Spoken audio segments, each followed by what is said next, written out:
UMKM. Sebelumnya perkenalkan, nama saya Daryono.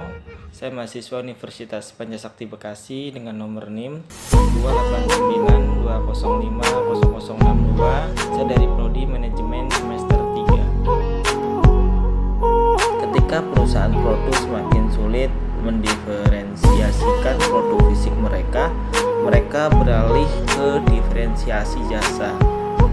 Perusahaan menemukan banyak keuntungan dan mampu mempertahankan pelanggan dengan syarat: 1. Pengiriman tepat waktu, 2. Jawaban pernyataan yang lebih baik dan cepat, 3. Resolusi keluhan pelanggan yang lebih cepat, dan 4. Pelayanan yang ramah dan cepat. Untuk definisi jasa sendiri, jasa atau layanan atau servis adalah semua tindakan atau kinerja yang dapat ditawarkan satu pihak kepada pihak lainnya yang dapat intinya tidak terwujud dan tidak menghasilkan kepemilikan apapun. Ada banyak sektor jasa, diantaranya yaitu dari pemerintah, swasta, non-profit, bisnis, retail, dan manufaktur. Untuk kategori bauran jasa sendiri, yaitu 1. Barang berwujud murni adalah penawaran terdiri dari barang berwujud atau tanpa jasa, contohnya sabun, pasta gigi, dan garam.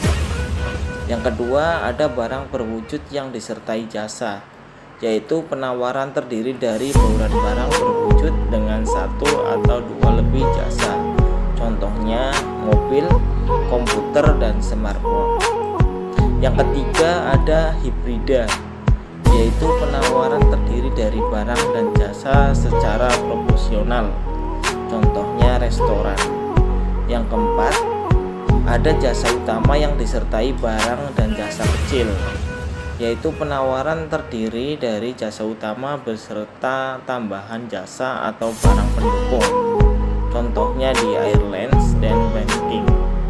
Yang kelima, yaitu ada jasa murni, yaitu penawaran murni jasa, atau contohnya yaitu pengasuh bayi, konsultan, dan psikolog.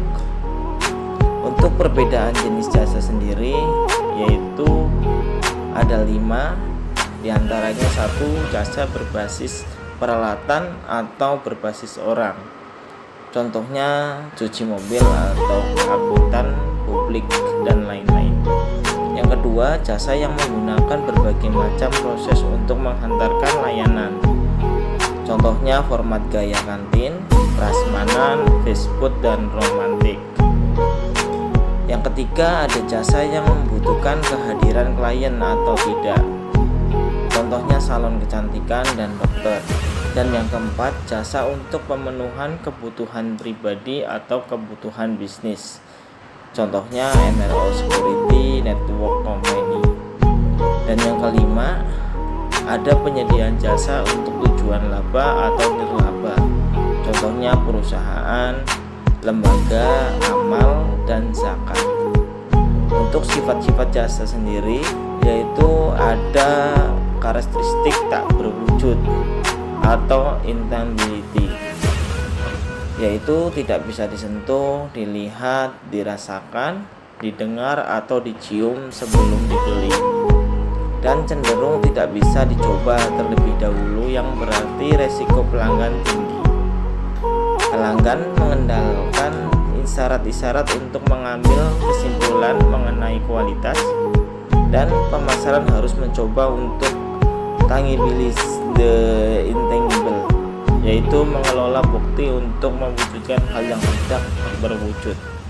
Terus ada juga sifat-sifat karakteristik tak terpisahkan, yaitu jasa diproduksi dan dikonsumsi pada saat yang bersama, contohnya salon kecantikan dan cukur rambut, dan penyediaan jasa, dan kadang-kadang pelanggan yang lain menjadi bagian dari jasa, contohnya restoran.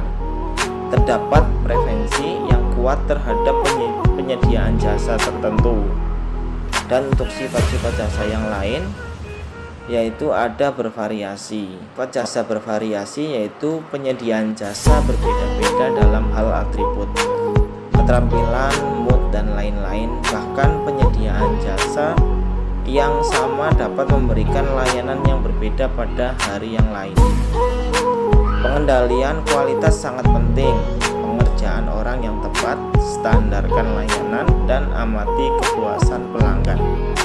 Dan ada juga sifat-sifat jasa dapat musnah, yaitu jasa tidak dapat disimpan atau dengan kata lain digudangkan.